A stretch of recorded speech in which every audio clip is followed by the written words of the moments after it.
Mulberry వ్యాధులు, mulberry diseases. ఈ పాఠ్యాంశాన్ని ద్వితీయ సంవత్సరపు సెరికల్చర్ చదివే విద్యార్థుల కోసం ప్రత్యేకించి ఉంచబడినది సిలబస్ నందు. ఈ పాఠ్యాంశంలో నేర్చుకోబోయే అంశాలు ఏంటంటే మల్బరీ ఆకు వ్యాధులు, ఆకుమచ్చ వ్యాధి, బూజు వ్యాధి, కుంకుమ తెగులు, ఆకు బ్లైట్ వ్యాధి, బ్యాక్టీరియల్ లీఫ్ బ్లైట్ వ్యాధి, శిలీంధ్ర లీఫ్ బ్లైట్ వ్యాధి, మొజాయిక్ వ్యాధి.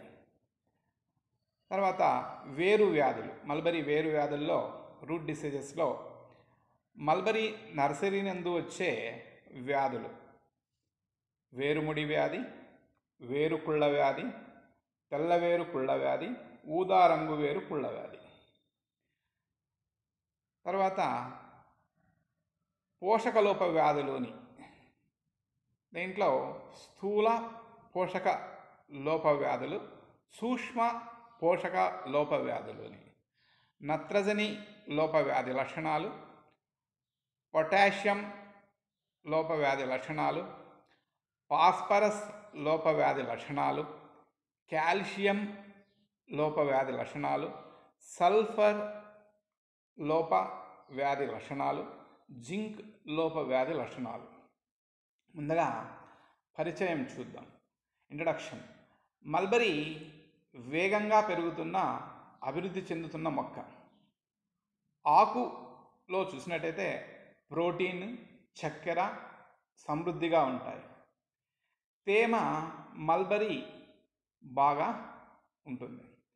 ఈ మల్బరీకు వ్యాధులకు మినహాయింపు కాదు. అయితే ఆకు యొక్క పోషక విలువ వ్యాధుల్లో ముఖ్యమైన పాత్ర పోషిస్తున్న అనేక కారణాల వల్ల చాలా తేడాగా ఉంటుంది. అంటే ఈ వ్యాధుల వల్ల మల్బరీ పోషకాలు నష్టపోవడం వల్ల ఆకులు తొందరగా నాణ్యత లేకోకుండా అయిపోతాయి. అందుకోసం అలాంటి ఆకులను ఒకవేళ మనం పట్టుపురుగుల పెంపకంలో మేతగా లేదా ఆహారంగా వాడినట్టయితే ఆ పురుగులు తినక లేదా తిన్న మంచి గూళ్ళను నిర్మించవు. అంతేకాకుండా పురుగులు నీరసించిపోతాయి. ఎందుకంటే పోషక విలువలు ఏమాత్రం ఉండదు. మల్బరీ శాశ్వత పంట కావడం వల్ల వ్యాధి కారకాలు వేగంగా అభివృద్ధి చెందుతాయి మరియు త్వరగా వ్యాప్తి చెందుతాయి. విస్తృతమైన ప్రాంతాలను కవర్ చేసేటప్పటికీ కొన్ని ప్రత్యామ్నాయ లేదా అనుషిక హోస్ట్లు అంటే కలుపు మొక్కలు, ఈ కలుపు మొక్కల నుండి కూడా ఎక్కువగా ఈ వ్యాధి కారకమైన జీవులు మల్బరీని చేరుతాయి. అందువల్ల మెయిన్ పోషన్ అంటాం లేదా మెయిన్ రోల్ అంటాం. అంటే అధిక పాత్రను పోషించేది ఈ యొక్క వీడ్స్ అంటే కలుపు మొక్కలు. కొన్ని రోగ కారకాల యొక్క కొనసాగింపు దీని నుండే జరుగుతుంది. నాణ్యమైన మల్బరీ ఆకు పరిమితం చేసే కారకాల్లో ఈ వ్యాధులు కూడా ఒకటి. వ్యాధి అనేది అసాధారణ పరిస్థితి. అంటే ఇది కొన్ని సూక్ష్మ లేదా స్థూల జీవుల వల్ల సంభవిస్తుంది. శరీర ధర్మశాస్త్రంలో భంగం కలిగిస్తుంది. అంటే జీవన క్రియలు మారిపోతాయి. బాహ్య లక్షణాల్లో ఆ యొక్క శరీర ధర్మక్రియలు ఏదైతే లోపిస్తుందో మొక్క లేదా జీవి శరీరం బాహ్య లక్షణాల్లో మనకి నీరసంగా ఉన్నట్టు ఫస్ట్ కనిపిస్తుంది. సుమారు మల్బరీ కత్తిరించడంలో అదే క్షేత్రంలో రోజులు కొన్ని మనుగడ మరియు ఎక్కువ కావడం తర్వాత ఈ నిర్మాణానికి అనుకూలంగా ఉంటాయి. అంటే వ్యాధి చక్రానికి అనుకూలంగా ఈ యొక్క కార్యక్రమాలన్నీ అనుకూలంగా ఉంటాయి. ఆకులు మరియు నేల ద్వారా కలిగే వ్యాధులు కారణమవుతాయి. మల్బరీ వ్యాధులు బ్యాక్టీరియాలు, వైరస్లు, పరాన్నజీవి అయిన నెమటోడ్ వల్ల సంభవిస్తాయి. ఈ వ్యాధులు మల్బరీ పెరుగుదలను చాలా ప్రభావితం చేస్తాయి. మొక్కకు గణనీయమైన నష్టం, అందుతో ఆకు దిగుబడిలో నష్టం కలుగుతుంది. అయితే ఈ వ్యాధి కారకాలు సాధారణంగా మల్బరీ సాగుకు ఎటువంటి ముప్పు లేకుండా ఉంటుంది. అయితే వ్యాధులు ప్రకృతిలో వాయు మార్గం అంటే ఆకులు లేదా నేల ద్వారా అంటే కొన్ని సూక్ష్మజీవులు నేల ద్వారా రావడం ఆకు దిగుబడిని 20% వరకు తగ్గిస్తుంది మరియు ఆకు యొక్క నాణ్యత కూడా బాగా ప్రభావితమవుతుంది. కాబట్టి ఈ వివిధ రకాల వ్యాధులు తర్వాత దేనికి వస్తాయంటే వేర్లకు వస్తాయి, కాండంకి వస్తాయి, ఆకులకు కూడా ప్రభావితం చేస్తాయి. ఈ దాడి చేసే ప్రాంతాన్ని లేదా రకాన్ని అంటే సూక్ష్మజీవులు దాడి చేసే ప్రాంతం అంటే ఆకులు కావచ్చు, లేదంటే వేర్లు కావచ్చు, కాండం కావచ్చు, దాన్ని బట్టి వేరు వ్యాధి లక్షణాల్లో కూడా వైవిధ్యాన్ని చూపుతాయి. పర్యావరణ కారకాలు మల్బరీ వ్యాధుల్లో వ్యాప్తి, ఉష్ణోగ్రత, తేమ, వర్షపాతం ముఖ్యమైన పాత్ర పోషిస్తాయి. అంటే తేమ ఎక్కువగా ఉంటే కొన్ని వ్యాధులు వస్తాయి, ఉష్ణోగ్రత ఎక్కువైతే కొన్ని వ్యాధులు వస్తాయి, వర్షపాతం వచ్చినప్పుడు వర్షం పడినప్పుడు కూడా కొన్ని వ్యాధులు సంభవిస్తాయి. రోగనిరోధక ఆకులు ఆహారం కోసం అంటే రోగ నిరోధక కారకాలు లేదా రోగ కారకాలు అంటే వ్యాధిగ్రస్తం చేసే వ్యాధి క్రిములు ఆహారం కోసం మల్బరీ ఆకును ఆశ్రయిస్తాయి. సో దాని నుండి వాటి యొక్క జీవిత చక్రం అంతా కూడా మల్బరీ ఆకు మీదే ఆధారపడి వాటిని అభివృద్ధి చేసుకొని మరలా వాటి ఉత్పత్తిని పెంచుకుంటాయి. కాబట్టి మల్బరీ ఆకులు ఉన్న పోషక పదార్థాలంతా కూడా లోపభూయిష్టంగా మారుతుంది. ఇందువల్ల అలాంటి ఆకులను పట్టుపురుగులకు ఆహారంగా ఎంపిక చేసినట్టయితే లేదా వేసినట్టయితే పట్టు నాణ్యత తగ్గిపోతుంది. కొన్నిసార్లు మార్కెటింగ్ చేసేటప్పుడు కూడా ఉత్పత్తి చేసిన గూళ్ళ నుంచి కూడా మంచి ధర పలకదు. స్వల్పకాలంలో ఈ నియంత్రణ చర్యలు కానీ వాటిని మనం సాగు చేసే ప్రక్రియలో కలుపు మొక్కలు తొలగించడం కానీ తర్వాత మల్బరీ తోటలో వేరే ఏవి మొక్కలు లేదా పంటలు వేయకోకుండా చూసుకున్నట్టయితే కొన్ని వ్యాధులను మనము నిర్మూలించవచ్చు. తర్వాత రూట్ డిసీజెస్ వచ్చినట్టయితే మొక్క వ్యవస్థ అంతటా వ్యాపించేదాన్ని దైహిక వ్యాధి అని చెప్పబడుతుంది. సో ముందుగా వ్యాధుల్లో 3 రకాలు ఉన్నాయి. శిలీంధ్ర వ్యాధులు, వైరస్ వ్యాధులు, ఆ తర్వాత బ్యాక్టీరియా నుంచి వచ్చే వ్యాధులు, తర్వాత కొన్ని నెమటోడ్స్ నుంచి వచ్చే వ్యాధులు ఉన్నాయి. శిలీంధ్ర వ్యాధులని చూసినట్టయితే ఈ వ్యాధుల్లో ఎక్కువగా ఆకుమచ్చ వ్యాధి, పౌడర్ మిల్డ్యూ అంటే బూజు వ్యాధి, కుంకుమ తెగలు దీన్ని లీఫ్ రస్ట్ ఇంగ్లీష్లో అయినట్టయితే leaf spot disease, powder mildew disease, leaf rust disease అని 3 వ్యాధులు ఈ శిలీంధ్రాల నుంచి లేదా ఫంగస్ నుంచి ఎక్కువగా వచ్చే వ్యాధులు. దీని నుండి దాదాపుగా 10 నుండి 15% ఆకు దిగుబడి లోపిస్తుంది. ఇవి ఎక్కువగా చలికాలంలోనూ వర్షాకాలంలోనే ఈ శిలీంధ్ర వ్యాధులు అగుపిస్తాయి.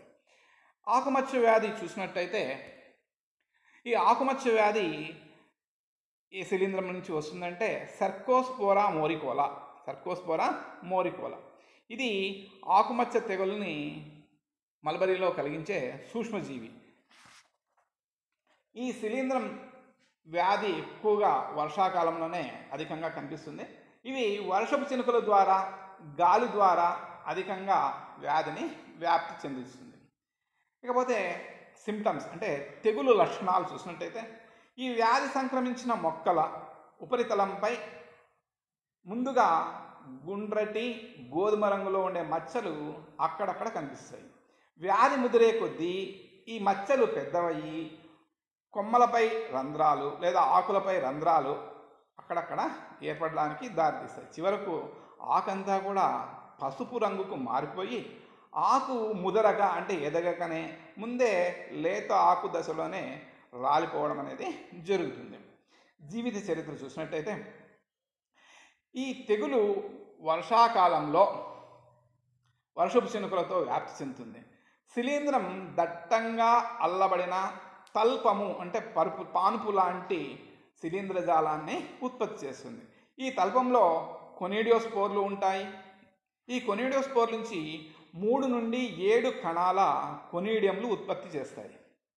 కొనీడియంలు కసాబ వర్ణంలో ఒకవైపు కోసుగా ఉండి సుమారు 70x4 మిల్లీ మైక్రాన్ల పరిమాణంలో ఉంటాయి. ఈ కొనీడియంలు తిరిగి కొత్త తంతువులను ఉత్పత్తి చేసే విధంగా లేదా అంకురించే విధంగా ఉంటాయి. వ్యాధి సంక్రమించిన 10 నుంచి 12 రోజుల్లో ఆకులపై మచ్చలు ఏర్పడతాయి. పటంలో చూపిన విధంగా ఈ మచ్చలు మనకు కనిపిస్తూ ఉంటాయి. మనం ఆకు కోత చూసినట్టయితే, ఆకును అడ్డుకోతగా చూసినట్టయితే పటంలో చూపిన విధంగా బాహ్య చర్మం, తర్వాత దాని కింద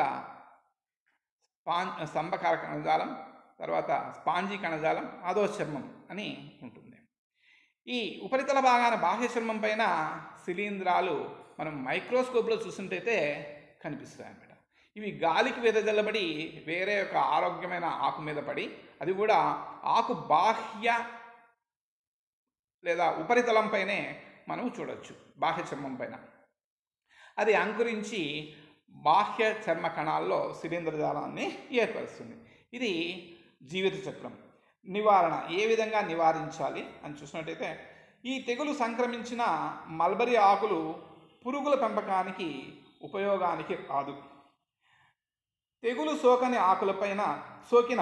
ఆకులపైన బెవాస్టిన్ అనే ఒక శిలీంధ్ర నాశినిని ఆ శిలీంధ్రజాలం పైన మనం చల్లినట్టయితే, అంటే 0.05% పిచికారి చేయాలి, అంటే స్ప్రే చేయాలి. వ్యాధి ముదిరినట్లయితే 0.05 బెవాస్టైన్ని 15 రోజుల్లో 2 నుంచి 3 సార్లు పిచికారి చేస్తే ఆ యొక్క శిలీంధ్రజాలం నశిస్తుంది. పిచికారి చేసిన ఆకులను, మల్బరీ ఆకులను 7 నుండి 8 రోజుల తర్వాత మాత్రమే పట్టుపురుగులకు ఆహారంగా లేదా మేతగా కోయాలి. ఎందుకంటే దాని మీద విష ప్రభావం ఎక్కువగా ఉంటుంది కాబట్టి అలాంటి ఆకులు కోసినట్టయితే, పట్టుపురుగులు మేతగా మేసినట్టయితే పట్టుపురుగులు చనిపోవడానికి కారణమవుతుంది. ఈ తెగులు వ్యాప్తికి కారణమైన కలుపు మొక్కలు కూడా తొలగించాలి. కలుపు మొక్కల ద్వారా ఈ వ్యాధి త్వరితంగా వ్యాప్తి చెందుతుంది. మల్బరీ ఆకు ముందుగా నాణ్యంగా అధిక దిగుబడినిచ్చే S54, S36, K2 వంటి వంగడాలు నాటుకోవాలి. లోకల్ వంగడాలు వ్యాధిని ఎక్కువగా తట్టుకోలేవు. వ్యాధి సోకిన ఆకులను వెంటనే గుర్తించి వాటిని తొలగించి కాల్చివేయడం అనేది చాలా మంచి పని. లేదా వ్యాధిగ్రస్త లేదా ఆరోగ్యవంతమైన ఇతర మొక్కలకు సంక్రమించే ప్రమాదము ఉంటుంది. తర్వాతది బూడిద తెగులు లేదా పౌడరీ మిల్డ్యూ. ఈ యొక్క తెగులు వ్యాప్తి ఫిలెక్టీనియా కొరీలియా అనే ఒక శిలీంధ్రజాలం నుంచి సంక్రమిస్తుంది. ఈ తెగులు కూడా వర్షాకాలం తర్వాత, అంటే 1-2 రోజుల తర్వాత, చలికాలంలో కూడా అధికంగా సోకుతుంది. తెగులు సోకిన లక్షణాలు చూసినట్టయితే ఏ విధంగా ఉంటుందని, ఈ తెగులు సోకిన మల్బరీ ఆకుల అడుగు భాగంలో తెల్లని దూది పింజల్లాంటి మచ్చలు మనకి కనిపిస్తాయి. వ్యాధి ముదిరే కొద్దీ ఈ తెల్ల మచ్చలు ఆకు ఉపరితలానికి అంతటా వ్యాప్తి చెందుతుంది. క్రమేణా తెల్ల బూడిద వర్ణం నుంచి పసుపు వర్ణంలోనికి మారి, తర్వాత గోధుమ వర్ణంలోనికి లేదా రంగులోకి మారి, చివరకు ఆకులు నల్లగా మారిపోయి రాలిపోతాయి. మీకు పటంలో చూపిన విధంగా మచ్చలు, తెల్లటి మచ్చలు అగుపిస్తున్నాయి. నెక్స్ట్ జీవిత చరిత్ర చూసినట్టయితే, ఈ జీవిత చక్రంలో ఈ యొక్క శిలీంధ్రజాలము 2 రకాలుగా అభివృద్ధి చెందుతుంది. అంటే sexual life cycle, asexual life cycle అని. అంటే లైంగికంగాను అలైంగికంగాను కూడా అభివృద్ధి చెందుతుంది. పత్రరంధ్రాల ద్వారా వేర్లను, అంటే శిలీంధ్ర వేర్లను బాహ్య చర్మంలోనికి పంపి ఆకులోని పోషక పదార్థాలను గ్రహిస్తుంది. ఇది అలైంగిక, లైంగిక పద్ధతుల ద్వారా ప్రత్యుత్పత్తి జరుగుతుంది. మొదట అలైంగిక ప్రత్యుత్పత్తి కొనీడియా ద్వారా జరుగుతుంది. కొనీడియా ఏకకణంతో ముద్గరాకారంతో కసాబ వర్ణంలో సుమారు 70x20 మైక్రాన్లలో సైజులో లేదా పరిమాణంలో ఉంటాయి. ఈ కొనీడియోఫోర్ చివరిలో కొనీడియం ఏర్పడుతుంది. కొనీడియం గాలి ద్వారా వ్యాప్తి చెంది ఆరోగ్యమైన ఆకులపై పడి మరలా ఈ యొక్క శిలీంధ్రజాలము వాటి యొక్క జీవిత చక్రాన్ని నడిపిస్తుంది లేదా పాల్గొని పూర్తి చేస్తుంది. లైంగిక ప్రత్యుత్పత్తిలో క్లిస్టోథీసియా అనేది ఒక ఫలవంత భాగం ఏర్పడుతుంది. ఇది ఆస్కిగోనియం యాంథరీడియం అనే రెండు శిలీంద్రజాలాల విత్తనాల లాంటివి కలయిక వల్ల ఆస్కిగోనియం అనేది ఏర్పడుతుంది. ఈ తర్వాత ఈ ఆస్కిగోనియం ఎదిగిన తర్వాత క్లిస్టోథీసియంగా మారుతుంది. ఈ క్లిస్టోథీసియంలోన దాదాపుగా ఒక్కొక్క దాంట్లో 8 ఆస్కోస్పోర్లు ఉంటాయి. ఈ 8 ఆస్కోస్పోర్లు గాలికి బయటకు వెదజల్లబడి మరి కొత్త మొక్క మీద వచ్చి వాలినప్పుడు లేదా పడినప్పుడు ఆ యొక్క ఆకులో మరి శిలీంద్రజాలాన్ని ఉత్పత్తి చేసి ఆకుల్లో మరి ఈ యొక్క వ్యాధిని కలుగజేస్తాయి. ఒక్కొక్క ఆస్కస్లో 2 ఆస్కోస్పోర్లు ఉంటాయి. ఒక్కొక్క క్లిస్టోథీసియంలోన 5 నుండి 50 వరకు ఆస్కస్లు ఉంటాయి.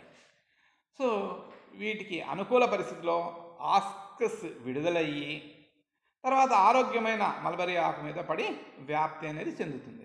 నివారణ: ఈ తెగులు ముఖ్యంగా గాలి ద్వారా వ్యాప్తి చెందుతుంది కాబట్టి తెగులు సోకినట్లు తెలియగానే వ్యాధి నిరోధక చర్యలు మనము తీసుకోవాలి.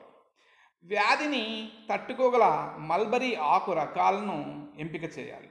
మొక్కల మధ్య దూరం తగినంత అంటే 3x3 లేదా 3x2x5 అలా దూరంగా చెట్లను మనం పెంపకం చేసినట్టయితే మనకి కొద్దిగా వ్యాధి సోకే ప్రభావాన్ని తగ్గించవచ్చు. తర్వాత ఈ తెగులు సోకిన ఆకులను వెంటనే తుంచి కాల్చివేయాలి. కొనీడియాల ద్వారా ఇతర మొక్కలకు వ్యాప్తి చెందుతుంది కాబట్టి ముదురుతుంది కాబట్టి ఈ యొక్క శిలీంద్ర వ్యాధిని డైథేన్ M45 పైన ఆకు అడుగు భాగాల్లో పిచికారి చేయాలి. 0.2% కెరాథియాన్ అనే ఒక మందు ద్రావణాన్ని లేదా 0.2% బెవాస్టైన్ అనే శిలీంద్రనాశిని పిచికారి చేయాలి. వ్యాధి ముదిరితే 15 రోజుల్లో 2 సార్లు పిచికారి చేయాలి. రసాయన మందులు పిచికారి చేసిన ఆకులు కేవలం 8 నుంచి 10 రోజుల తర్వాత మాత్రమే పట్టుపురుగులకు మేతగా వేయాలి. తర్వాత కుంకుమ తెగులు లేదా కాటుక తెగులు. ఈ శిలీంద్రం సెరిటోలియం ఫిసి లేదా అసిడియం మోరి అనే 2 రకాల శిలీంధ్రాల నుండి ఈ వ్యాప్తి చెందుతుంది. సాధారణంగా ఇది శీతాకాలంలో ఎక్కువగా కనిపిస్తుంది, అంటే చలికాలంలో.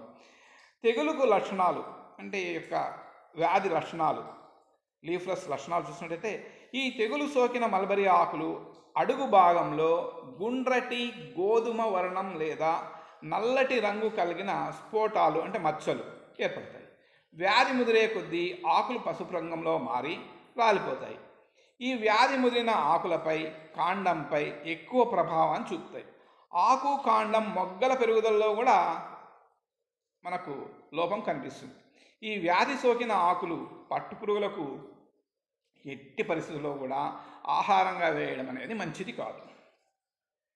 జీవిత చరిత్ర చూసినట్టయితే ఈ శిలీంద్రజాలంగా యురేడియంగా యురిడియోస్పోర్గా ఉంటుంది. ఈ యురిడియోస్పోర్లు గుండ్రంగా ఏకకేంద్రంతో యురిడియోఫోర్లపై పడతాయి. ఈ యురిడియోస్పోర్లు గాలి వల్ల నీటి వల్ల వ్యాప్తి చెందుతాయి. యురిడియోస్పోర్లు మొలకెత్తి తంతువును ఏర్పరుస్తాయి. ఆకులోనికి పోషక పదార్థాలను గ్రహించడానికి ఈ శిలీంద్ర తంతువులు బాగా పెరిగి హాస్టోరియంలను ఏర్పరుస్తాయి. నివారణ చూసినట్టయితే ఈ తెగులు సోకిన మొక్కలను వెంటనే మనం వేరు చేసి కాల్చివేయాలి. తర్వాత బెవాస్టైన్ మందు ద్రావణం వాడచ్చు. తర్వాత కార్బండిజం అనే మందు ద్రావణాన్ని కూడా మనము వాడుట మంచిది.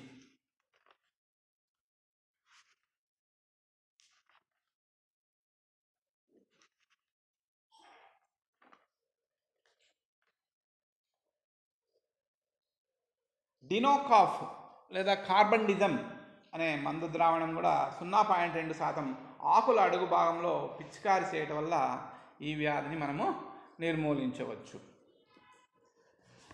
తర్వాత లీఫ్ బ్లైట్ వ్యాధి, ఆకు బ్లైట్ వ్యాధి. ఈ ఆకు బ్లైట్ వ్యాధి అనేది బ్యాక్టీరియా నుంచి వస్తుంది.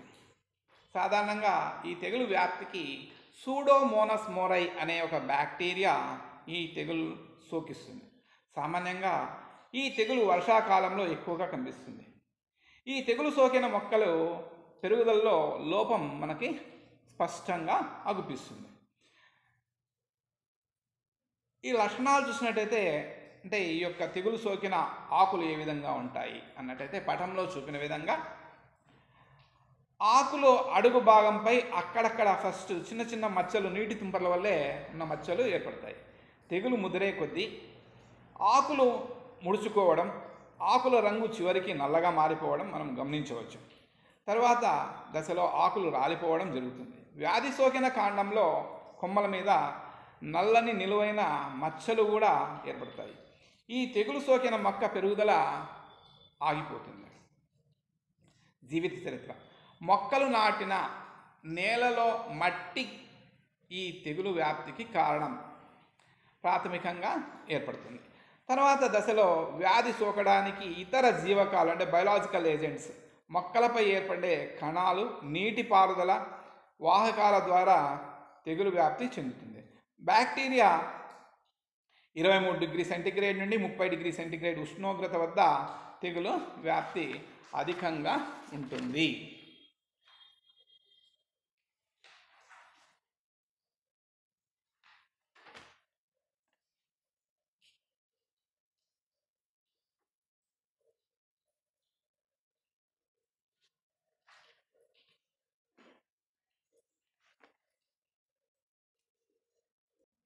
ఈ వ్యాధి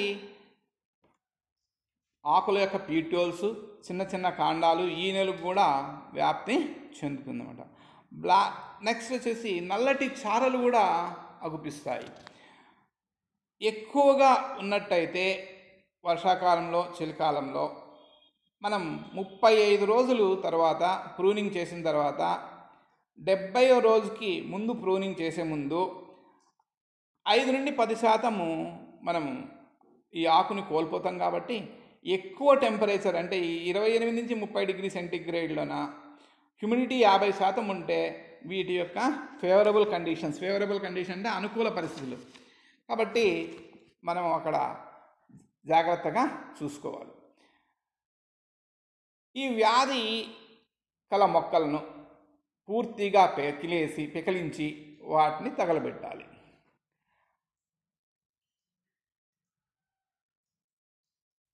తర్వాత చెట్ల మధ్య దూరాన్ని పెంచాలి.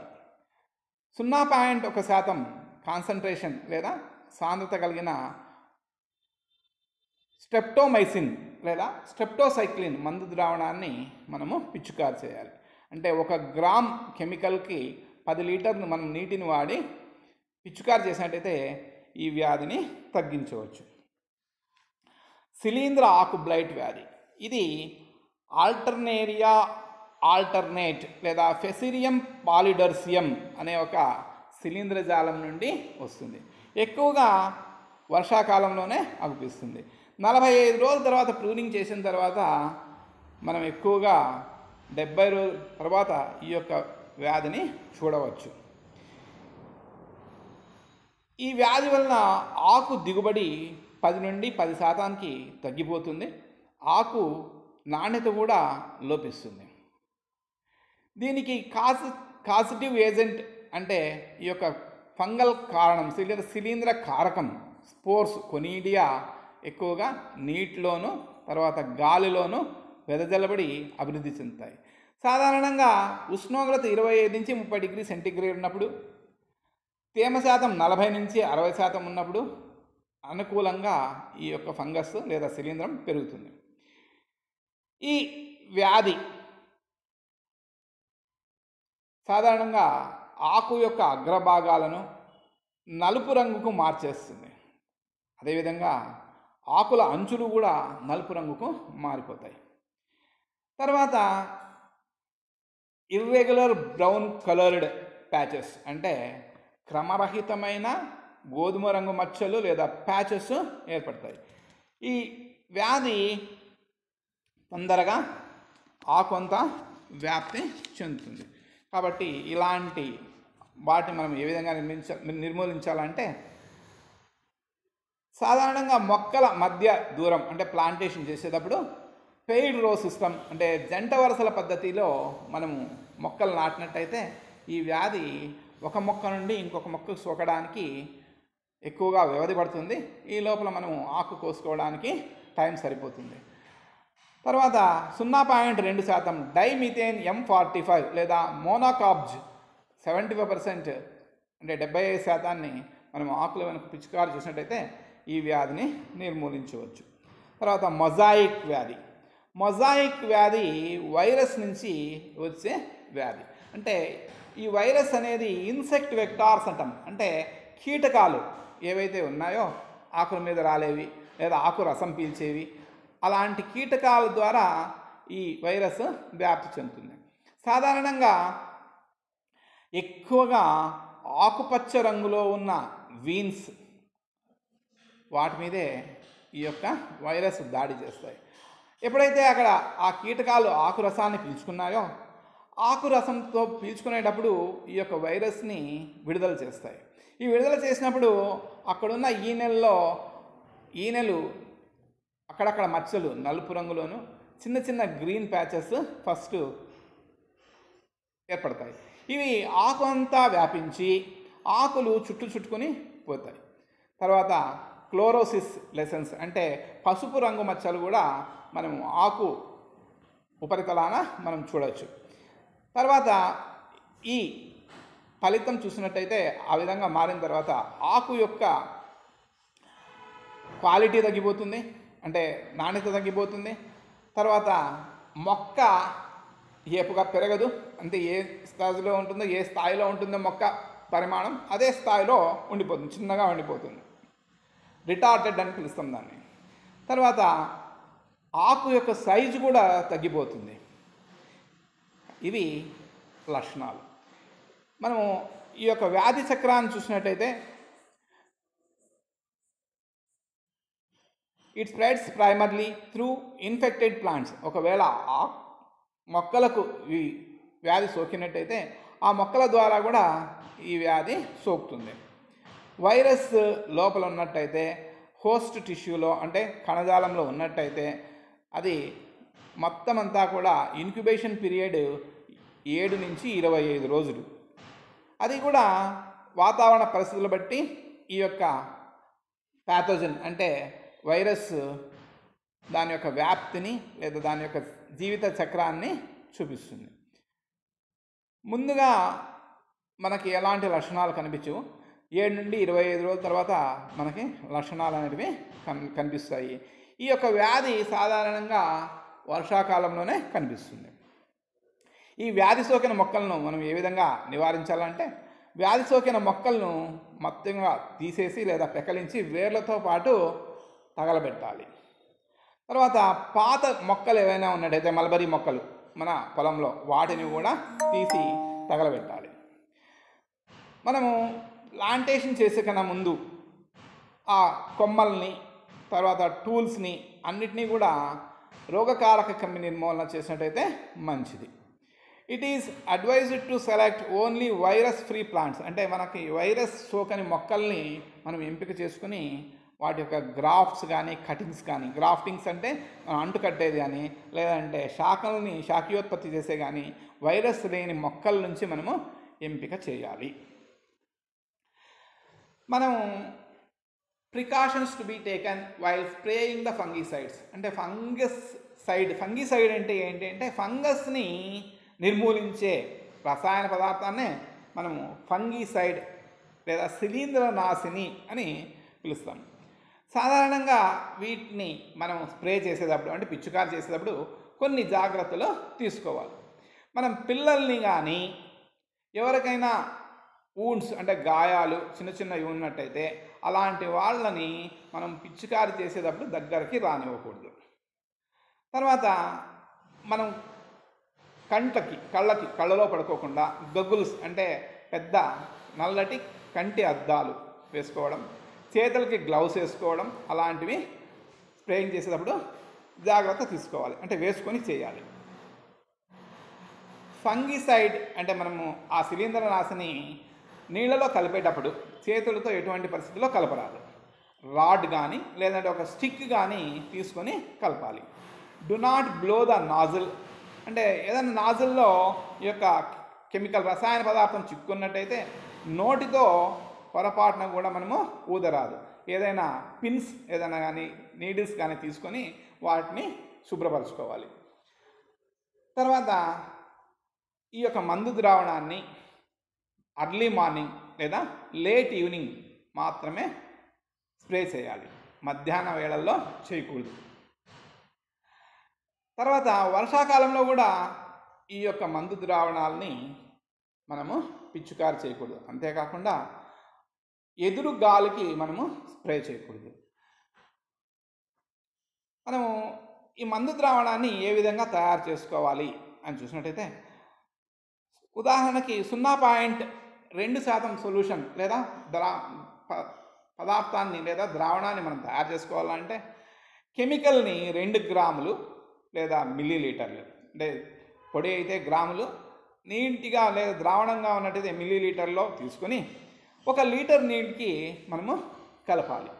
మన గార్డెన్ 1 ఎకరా ఉన్నట్టయితే ఆ ఎకరా మొత్తం ప్రదేశానికి లేదా మల్బరీ తోటకి 150 నుండి 180 లీటర్ల మందు ద్రావణం పిచికారి చేయవలసి ఉంటుంది. ఈ లెక్కన మనము ఆ యొక్క స్ప్రే లేదా ఆ యొక్క మందు ద్రావణాన్ని, రోగకారక క్రిమి నిర్మూలన ద్రవాన్ని మనం తయారు చేసుకోవాలి. సాధారణంగా ఒకసారి ప్రూనింగ్ చేసిన తర్వాత 40 నుండి 45 రోజుల్లో ఒకసారి మనము ఈ యొక్క మందు ద్రావణాన్ని స్ప్రే చేయాలి లేదా పిచికారి చేయాలి. ఒకవేళ ఈ యొక్క వ్యాధి తీవ్రత అధికంగా ఉన్నట్టయితే రెండవసారి 10 నుండి 15 రోజుల తర్వాత మనము పిచికారి చేసినట్టయితే సరిపోతుంది. తర్వాత రూట్ డిసీజెస్, మల్బరీ వేరు వ్యాధులు. మల్బరీ వేరు వ్యాధుల్లో సాధారణంగా ఏవే వస్తాయంటే స్టెమ్ క్యాంకర్, అంటే నర్సరీలో వచ్చేటివి. ఈ స్టెమ్ క్యాంకర్ అనేది బొట్రియో డిప్లోడియో థయోబ్రమే అనే ఒక శిలీంద్ర జాలం నుంచి వస్తుంది. అంటే స్టెమ్ అంటే మనం ఏదైతే కటింగ్స్ నాటింటామో అవి కుళ్ళిపోవడం కానీ గట్టిగా అయిపోవడం కానీ, లేదంటే గ్రీనిష్ బ్లాక్ ఎరప్షన్స్ అంటాం, అంటే ఆకుపచ్చని నల్లటి మచ్చలు ఎక్కువగా కటింగ్స్ మీద ఏర్పడి తొందరగా ఆకు మీద ఉండే తొడుగు ఎప్పుడైతే చనిపోతుందో కటింగ్ చనిపోతుంది. నెక్స్ట్ కటింగ్ రాట్, ఇది ఫెసరియం సొలాని అనే ఒక ఫంగస్ నుండి వస్తుంది. సాధారణంగా దీని నుండి కొమ్మ లేదా మనం కటింగ్ చేసిన బార్క్, అంటే పైన తొడుగు అది కుళ్ళిపోయినట్టు అయిపోతుంది, కాబట్టి కటింగ్ చనిపోవడం జరుగుతుంది. కాలర్ రాట్, ఈ ప్యాథోజన్ చూసినట్టయితే ఫోమా మొరోరియం లేదా ఫోమా సార్గినా ఇది వ్యాధి కారకం. ఈ కాలర్ రాట్ వచ్చిన కొమ్మలు సాధారణంగా ముదురు గోధుమ రంగు నుంచి లేదా నలుపు మచ్చలు ఎక్కువగా ఆ తొడుగుపై ఏర్పడి అవి కుళ్ళిపోయినట్టు అవుతాయి. ఇది సాధారణంగా నేలలో నుంచే ఈ యొక్క శిలీంద్రజాలము వస్తుంది. డైబ్యాక్, ఇది ప్యాథోజన్ వచ్చేసి బొట్రియో డిప్లోడియో థయోబ్రమే అనే క్యారెక్టరైజర్ ఏదైతే ఉందో అలాంటి స్టెమ్ క్యాంకర్కి వచ్చిన లక్షణాలే దీనికి కూడా ఉంటాయి. కాబట్టి ఈ యొక్క శాప్లింగ్స్ మనం ప్రిపేర్ చేసే ముందు ఆ యొక్క కటింగ్స్ని పూర్తిగా మనము బెవాస్టైన్లో నానబెట్టి మనము తర్వాత ఆ కటింగ్స్ని మనం నాటినట్టయితే ఈ వ్యాధి చాలా మటుకు సోకదు.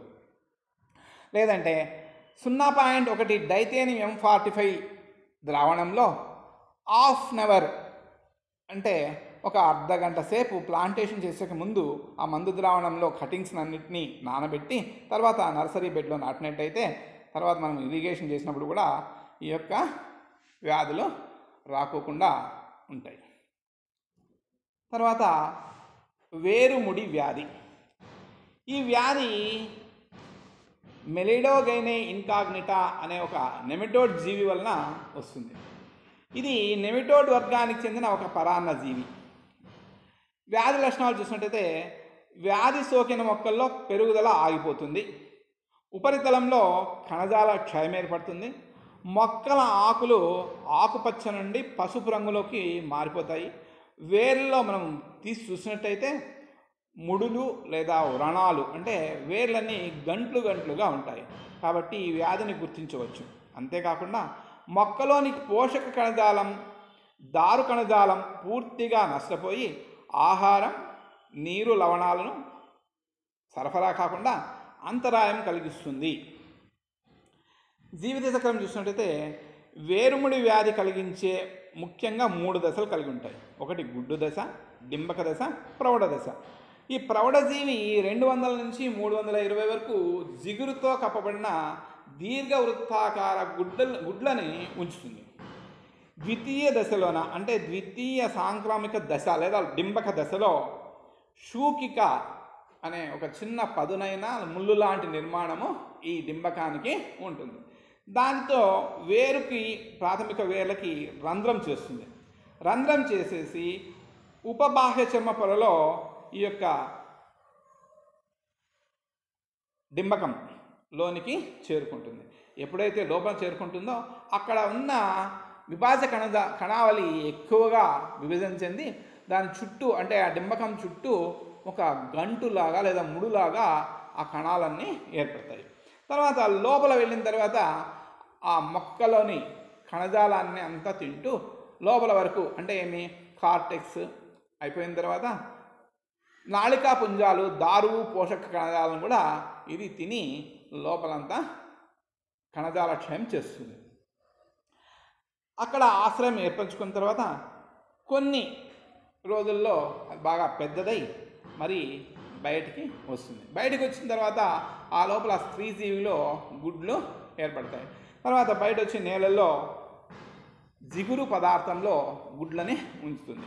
ఈ గుడ్లు ఉంచిన తర్వాత మరి ఆ డింబకాలు మరి రెండవ సాంక్రమిక దశ మరలా కొత్త వేరులోనికి ప్రవేశిస్తుంది. ఈ విధంగా తన జీవిత చరిత్రని అది లోనికి పోతుంది. సాధారణంగా నేలలో ఉష్ణోగ్రత 15 నుంచి 30 డిగ్రీ సెంటీగ్రేడ్, తేమ శాతం 40 నుంచి 60% శాతం ఉన్నట్టయితే ఈ జీవుల పెరుగుదలకు అధికంగా అనుకూలంగా ఉంటుంది. సాగునీటి మల్బరీలో ఈ వ్యాధి ఎక్కువగా కనిపిస్తుంది. ఈ వ్యాధి సోకడం వలన మల్బరీ తోటలో 10 నుంచి 12% ఆకు దిగుబడి తగ్గిపోతుంది. ఈ వ్యాధి సోకిన పొలాన్ని ఎండాకాలంలో బాగా లోతుగా దున్ని ఎండబెట్టడం వల్ల గుడ్లన్నీ సూర్యరశ్మికి వేడెక్కి చనిపోతాయి. లేదా వేప నూనె లేదా పిండిని సంవత్సరానికి 1 హెక్టార్కి 1 టన్నును మనము మల్బరీ పొలంలో వాడినట్టయితే ఈ యొక్క పురుగులు రాకుండా ఉంటాయి.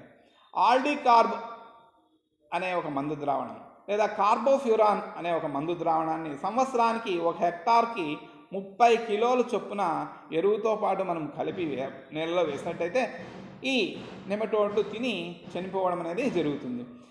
ఎరువుతో పాటు నేలలో వేసిన నేలను బాగా కలయదున్నాలంట, నీరు పెట్టాలి. నీరు పెట్టిన తర్వాత 40 నుంచి 50 రోజుల్లో ఆకును కోయాల్సి వస్తుంది. ఇది రూట్ నాట్ డిసీజ్ లేదా రూట్ నాట్ నెమటోడ్ యొక్క జీవిత చక్రం, తర్వాత వాటి యొక్క డిసీజ్ సైకిల్, తర్వాత మనము ఏ విధంగా దాన్ని మేనేజ్ చేయాలంటే నివారించాలి. Next the root rot disease. Root rot disease అంటే వేరుకుళ్ళ వ్యాధి. దీంట్లో 2 ఉన్నాయి. వేరుకుళ్ళ వ్యాధిలో 2 అంటే రంగును బట్టి వేరుకుళ్ళ వ్యాధి 2 రకాలు. ఒకటి తెల్ల వేరుకుళ్ళ వ్యాధి, రెండవది ఊదా రంగు వేరుకుళ్ళ వ్యాధి. తెల్ల వేరుకుళ్ళ వ్యాధి, ఊదా రంగు వేరుకుళ్ళ వ్యాధి. ఈ వ్యాధులకు కూడా 2 రకాల శిలీంధ్రాలు కారణమవుతాయి. తెల్లవేరు కుళ్ళ వ్యాధికేమో సెరిటోలియం సారీ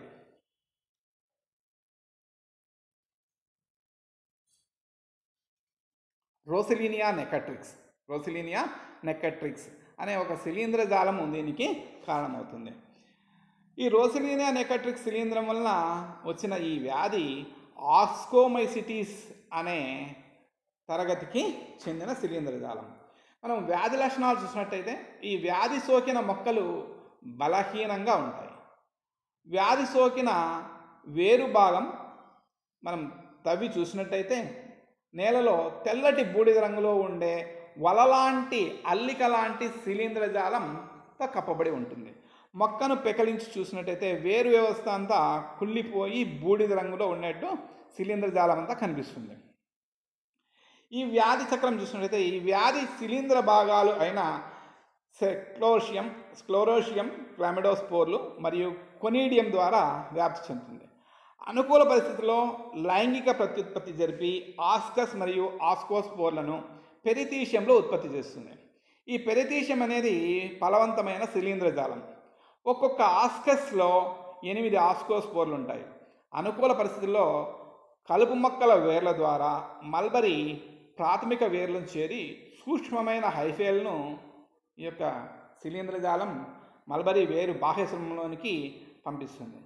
అక్కడ విభాజ కణాలలో చేరిన తర్వాత శిలీంధ్ర జాలము బాగా ఆహారాన్ని తీసుకొని పెరిగి శిలీంధ్ర జాలను ఏర్పరిచిన తర్వాత క్లామిడోస్పోర్లను కొనీడియంలను ఉత్పత్తి చేస్తుంది. కొన్నిసార్లు ఈ శిలీంధ్ర జాలము వేరు వ్యవస్థలో దారు పోషక కణజాలానికి కూడా సోకుతుంది. సోకి లోపల అంతరాయాన్ని కలిగిస్తుంది అన్నమాట. వేరు వ్యవస్థను పూర్తిగా చేరేస్తుంది. వేరు వ్యవస్థ కుళ్ళిపోవడం వల్ల మొక్క కాండ భాగం బలహీనమై మొక్క చనిపోతుంది. నివారణ చర్యలు ఈ విధంగా చేయాలి. ఈ మొక్కలు ఎండిపోయి చనిపోయిన వెంటనే వాటిని మనం గుర్తించి పెకలించేసి వేరు భాగాలన్నింటినీ కూడా బాగా గుంత తీసి తగలబెట్టాలి. మొక్క చుట్టూ అంటే వ్యాధి సోకిన మొక్క చుట్టూ 1 మీటర్ లోతు వరకు నేలను బాగా తవ్వి మట్టిని దూరంగా పారివేయాలి. నేలను బాగా చదును చేసిన తర్వాత రోగకారక క్రిమి నిర్మూలన ద్రవం అయిన క్లోరోపిక్రిన్ 3 నుండి 4 అడుగుల లోతు వరకు రంధ్రాలు చేసి ప్రతి రంధ్రంలో కూడా 108 నుంచి 450 గ్రాముల క్లోరోపైక్రిన్ వేసేసి మట్టితో ఆ రంధ్రాన్ని పూడ్చివేయాలి. తర్వాత పొలమంతటినీ కూడా నీటిపారుదల చేసేటట్టు చూడాలి. తర్వాత కాల్షియం సైనమైడ్ని కూడా మనము 75 గ్రాములు 36 అడుగుల నేలల్లో అంటే 36 అడుగుల నేలల్లో మనము 75 గ్రాములను మనము కాల్షియం సైనమైడ్ వేసినట్టయితే ఆ యొక్క శిలీంధ్ర జాలం అంతా నాశనం అవుతుంది. నాటడానికి ముందుగా 20% సున్నపు నీటితో లేదా కాపర్ సల్ఫేట్ ద్రావణంలో మనం కటింగ్స్ని ఉంచి తర్వాత కడిగి పొలంలో నాటినట్టయితే వేరుకుళ్ళ వ్యాధులు రావన్నమాట. తర్వాతది ఊదా రంగు వేరుకుళ్ళ వ్యాధి. ఈ వ్యాధి హెలికోబెసిడియం మాంపా అనే ఒక శిలీంధ్రం నుంచి వస్తుంది. ఇది బెసిడియోమైసిటిస్ చెందిన తరగతికి చెందిన శిలీంధ్ర జాలం. ఊదా రంగు వేరు కుళ్ళ వ్యాధి. ఈ వ్యాధి లక్షణాలు చూసినట్లయితే ఈ వ్యాధి సోకడం వల్ల మొక్క ఆకులు ఆకస్మికంగా మొక్క ఎండిపోతుంది. అంటే సాయంకాలం బాగుంటుంది మొక్క, ఉదయానికి మొక్క చనిపోయినట్టు వాడిపోయి చనిపోయినట్టు కనిపిస్తుంది. ఈ వ్యాధి సహజంగా ఎక్కువగా వర్షాకాలంలో సోకుతుందన్నమాట. ఈ వ్యాధి సోకిన వేరు వ్యవస్థను మనం తీసి చూసినట్టయితే బాహ్య చర్మము అంతా కూడా ఊదా రంగు శిలీంధ్ర జాలం చేత కప్పబడి ఉంటుంది. మైసీలియల్ మ్యాట్ అని పిలుస్తాం అన్నమాట. ఈ వ్యాధి చక్రం మనం చదివినట్టయితే చూసినట్టయితే ఈ శిలీంధ్ర జాలం ఊదా రంగులో ఉండి బెసీడియాలు కలిగి ఉంటాయి. ఈ శిలీంధ్ర జాలం యొక్క తంతువులు రక్తవర్ణంలో ఉండి విభాజాంతక ఉన్న ఫలాంగాలను బెసీడియంలు అంటారు. ఒక్కొక్క బెసీడియం వచ్చేసి 4 బెసీడియోస్పోర్లు ఉంటాయి. ఇవి తడి నేల లేదా వాన చినుకులతో తొందరగా మొలకెత్తాయి. ప్రతికూల పరిస్థితుల్లో శిలీంధ్రజాలము చాలా రోజుల్లో నేలలోనే నిల్వ ఉండి తరువాత స్క్లరేషియా గట్టిగా మారి తోటలో నీటిని పెట్టినప్పుడు వేరు వ్యవస్థలోనికి హైఫేని పంపి సూక్ష్మతంతువులను పంపి మరి శిలీంధ్రజాలాన్ని ఏర్పరుస్తుంది. సో ఈ రెండు వ్యాధులకు అంటే తెల్లవేరు కుళ్ళ వ్యాధికి తర్వాత ఊదా రంగు వేరు కుళ్ళ వ్యాధికి కూడా నివారణ చర్యలు ఒకటే ఉండే విధంగా ఈ నివారణ చర్యలు మీకు తెలుపబోతున్నాం. మొక్కలు ఎండిపోయి చనిపోయిన వాటిని వెంటనే మనం గుర్తించి పెకలించి వేరు భాగాలన్నింటినీ పూర్తిగా ఏరి నేలలోంచి తీసి తగలబెట్టాలి. మొక్క చుట్టూ అంటే వ్యాధి సోకిన మొక్క చుట్టూ 1 మీటర్ లోతు గోయి తవ్వి నేలను బాగా తవ్వి మట్టిని దూరంగా పారివేయాలి. నేలను బాగా చదును చేసిన తర్వాత రోగకారక క్రిమి నిర్మూలన ద్రవమైన క్లోరోపైక్రిన్ 3 నుంచి 4 అడుగులు లోతులో రంధ్రాలు చేసి వేయాలి. తర్వాత క్లోరోపైక్రిన్ని 450 గ్రాముల వరకు వాడవచ్చు. 108 చదరపు అడుగుల్లో 450 గ్రాముల క్లోరోపైక్రిన్ని మనం వాడాలి. తర్వాత పొలమంతటికి నీటిపారుదల జరిగేటట్లు చూడాలి. కాల్షియం సైనమైడ్ 75 గ్రాములను మనము 36 ఘనపు అడుగులు నేలలో మనం చెల్లవచ్చు. నీటిని ముందుగా 20% నాటడానికి ముందుగా కటింగ్స్ను 20% సున్నపు నీటితోన కాపర్ సల్ఫేట్ ద్రావణంతో 1 గంట సమయం ఉంచి నాటినట్టయితే ఆ కటింగ్స్కి ఈ వేరుకుళ్ళ వ్యాధి సోకదు. తర్వాత పోషకలోప వ్యాధులు అన్నట్టయితే మల్బరీ పోషణ నేల యొక్క లోపల నుండి లోపల ఉన్న ఖనిజ లవణాలు నీరు మనకి మొక్కకి అందిస్తుంది. కాబట్టి మొక్క బాగా ఎదుగుతుంది. మొక్క ఎదిగిన తర్వాత కొన్ని ముఖ్యమైన ధాతువులు మొక్కకు అందకపోయినట్టయితే మొక్కలలో ఆకుల్లోనూ కాండాల్లోనూ కొన్ని వేర్లలోనూ మనకి ఆ యొక్క లోప లక్షణాలు మనకి కనిపిస్తాయి. ఈ పోషక లోపం వల్ల వచ్చే వ్యాధులు మనం చూసినట్టయితే సాధారణంగా నత్రజని లోపం, తర్వాత ఫాస్ఫరస్ లోపం, పొటాషియం లోపం, ఇవి స్థూల పోషకాలు అని పిలువబడతాయి. సూక్ష్మజీవుల నుంచే వచ్చే వ్యాధులే కాకుండా మల్బరీలో పంట బాగా ఉండాలంటే ఈ పోషక పదార్థాల లోపం కూడా ఉండకూడదు. ఈ క్రింది తెలిపిన వ్యాధులు మనకి పోషక లోపంలో సంభవిస్తాయి. సాధారణంగా ఇంతకుముందు మనం చెప్పుకున్నట్టే నత్రజని, phosphorus, potassium, calcium, sulphur, zinc, magnesium ఈ లోపాలు ఉన్నట్టయితే ఆకు దిగుబడి కూడా తగ్గిపోతుంది. వీటికి తగిన రసాయన లేదా సేంద్రియ ఎరువులు వేసి వీటిని మనము సరిదిద్దవచ్చు. మల్బరీలో నత్రజని లోపం ఉన్నట్టయితే మొక్కలు నెమ్మదిగా నీరసంగా కొద్దిపాటి కొమ్మలతో పెరుగుతాయి. లేత ఆకుల్లో క్లోరోసిస్ కనిపిస్తుంది. కాండం సన్నగా పసుపు ఆకుపచ్చ రంగులోన గడుసు బారినట్టు వేర్లతో ఉంటుంది. తర్వాత పొటాషియం లోపం చూసినట్టయితే లేత ఆకులు అంచులు కాలినట్లు అవుతాయి. తర్వాత ముత్తగగా అంటే కోర్స్ రసం లోపంతోన కణజాల క్షయంతోన కనిపిస్తుంది. కాండం వేరు వ్యవస్థ చాలా నీరసించినట్టు కనిపిస్తాయి. ఫాస్ఫరస్ చూసినట్టయితే ఫాస్ఫరస్ లోపం ఉన్నట్టయితే ముదిరిన ఆకుల ఈనెల్లో ఎక్కువగా క్లోరోసిస్ కనిపిస్తుంది. బొమ్మలో చూపిన విధంగా మీకు అన్ని లక్షణాలు బొమ్మలోనే కనిపిస్తున్నాయి. తర్వాత ఆకు మొత్తం అంతా కూడా క్లోరోసిస్ వ్యాపించి తర్వాత కణజాల క్షయము ఏర్పడుతుంది. ఆకులు కూడా రాలిపోవడం అనేది జరుగుతుంది. తర్వాత కాండం కూడా సన్నగా పెరుగుదల లేకుండా గడుసు బారిన వేళ్లతోన ఉంటుంది.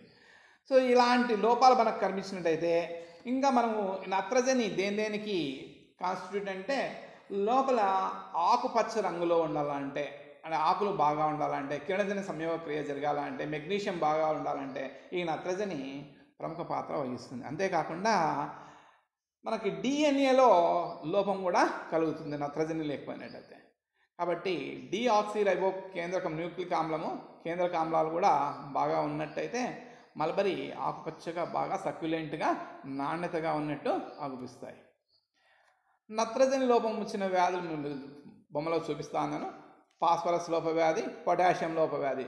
అంటే మార్జిన్స్, లీఫ్ మార్జిన్స్ ఎలా ఉంటాయి. తర్వాత నత్రజని లోపం ఉన్నట్టయితే పసుపు రంగులో ఉంటాయి. ఫాస్ఫరస్ లోపం అయితే ఆకుల అంచులు పసుపు రంగులో ఉంటాయి. పొటాషియం లోపం ఉన్నట్టయితే ఈనెల మధ్యలో పసుపు రంగు లేదా క్లోరోసిస్ అనేది ఉంటుంది. సూక్ష్మ పోషకాలు మనం చూసినట్టయితే ఏవేవి ఉన్నాయంటే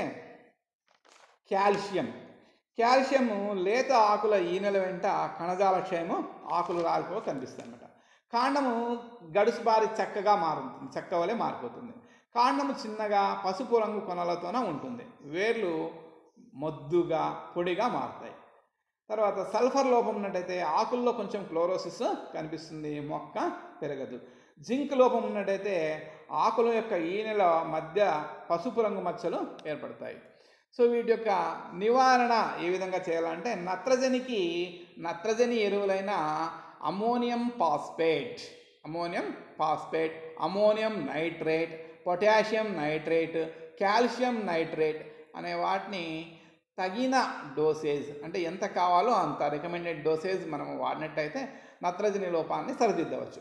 పొటాషియం చూసినట్టయితే అప్లికేషన్ ఆఫ్ పొటాషియం ఫర్టిలైజర్స్ అనేవారు మనం పొటాషియం ఏదైతే ఉన్నాయో మనం పైన చెప్పుకునే విధంగా అమోనియం ఫాస్ఫేట్, తర్వాత ముర్రేట్ ఆఫ్ పొటాషియం అలాంటి వాటిని మనం పొటాషియం చేసినట్టయితే సరిదిద్దవచ్చు. అంతేకాకుండా చెరువు మట్టి ఎక్కువగా పొటాషియము ఫాస్ఫరస్ రెండు ఉంటాయి. తర్వాత ఫాస్ఫరస్కి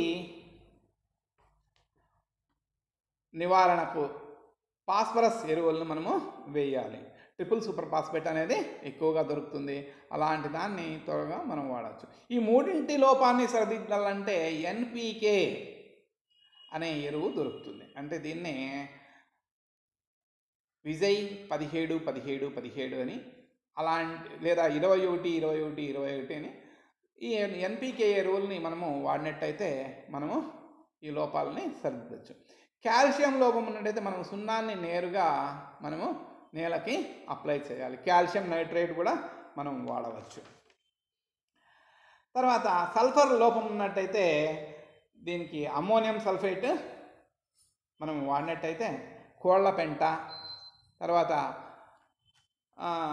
ఇంకా కొన్ని మందులు మనము నేలకు వాడినట్టయితే సరిపోతుంది.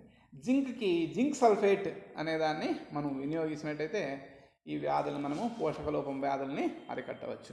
అప్పుడు ఆకులు బాగా నిగనిగలాడుతూ మనకి సక్యులెంట్గా మంచి పోషకాలతో మంచి రసభరితంగా ఆకులు ఉంటాయి. సో ఈ వ్యాధులు లేకోకుండా మనం వ్యాధులన్నీ నివారించి మనం మల్బరీని బాగా ఏపుగా తోట పెంచుకున్నట్టయితే ఆ ఆకులను మనం పట్టు పురుగులకు వేసినట్టయితే మనకి విజయం అనేది లభిస్తుంది. మంచి ఆర్థిక పరిస్థితి మెరుగుదల కనిపిస్తుంది. Thank you for all. Thank you for listen my lesson with patiently. Thank you.